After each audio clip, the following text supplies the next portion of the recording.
Hi, my name is Ben Grobler, and in this how-to guide I will show you how to install your Luminous Icon Inverter and the Luminous Inverlast tall tubular battery. Luminous is the perfect fit for the South African market as it has been proven to withstand the unique challenges by the inconsistency of our power provider.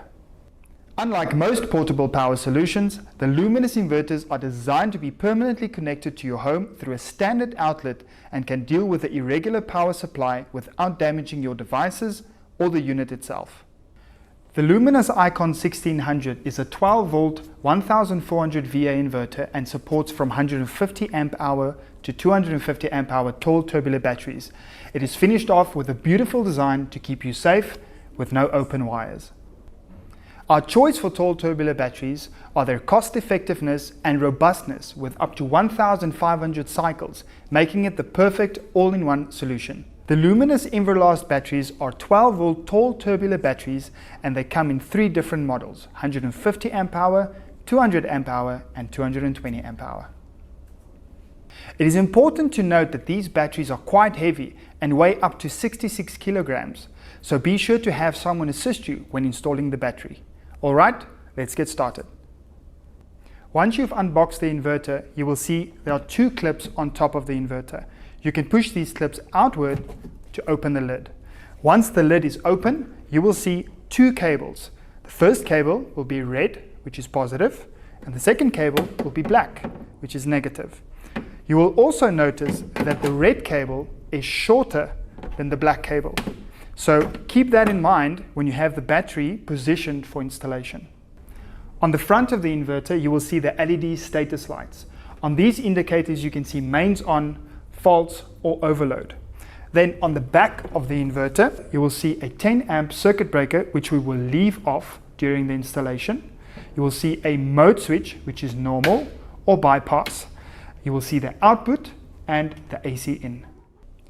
After you've unboxed the battery, you will see 6 float indicators and 2 bolts and nuts for the battery terminals. These indicators, along with the bolts and nuts, will be connected once we have placed the battery inside the inverter. Please take note that these are lead acid batteries and it is recommended that we wear protective gear when working with the battery. Okay, the battery is in the inverter and we are ready to connect the float indicators. The float indicator seal is pretty tight, so you can use a cloth to loosen them a little.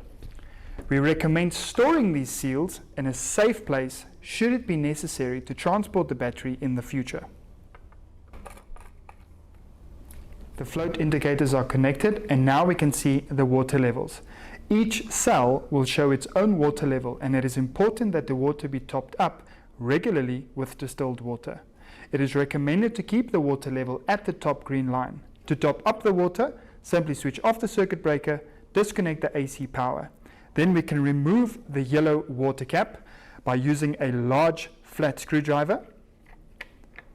Fill up the water until it reaches the green line and simply close the cap. Now we are ready to connect the cables to the battery terminals. To ensure you have a tight connection, you can use a size 13 spanner or a 13 socket.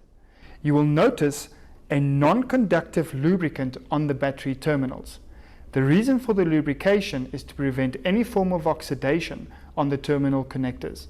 Oxidation can cause higher resistance and can cause the system to be less efficient.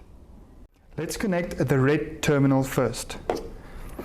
We will need one washer on our bolt side, which will go through the cable, and then we will have a washer and a spring washer on the other side going with the nut. Let's ensure we have a nice and tight connection.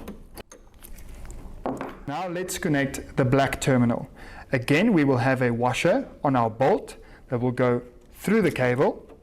You might see a slight spark when the cable touches the terminal. Don't be frightened, it is normal. You can disconnect it and connect it again. We will have a washer and the spring washer on the outside with our nut. Once again, let's confirm we have a tight connection using the spanner. Once the battery is connected, we can close the lid on the inverter, and we are now ready to connect the AC. Once the AC is connected, ensure that the mode switch is on normal and connect your multi-plug or extension to the output. Once connected, you can switch the circuit breaker on.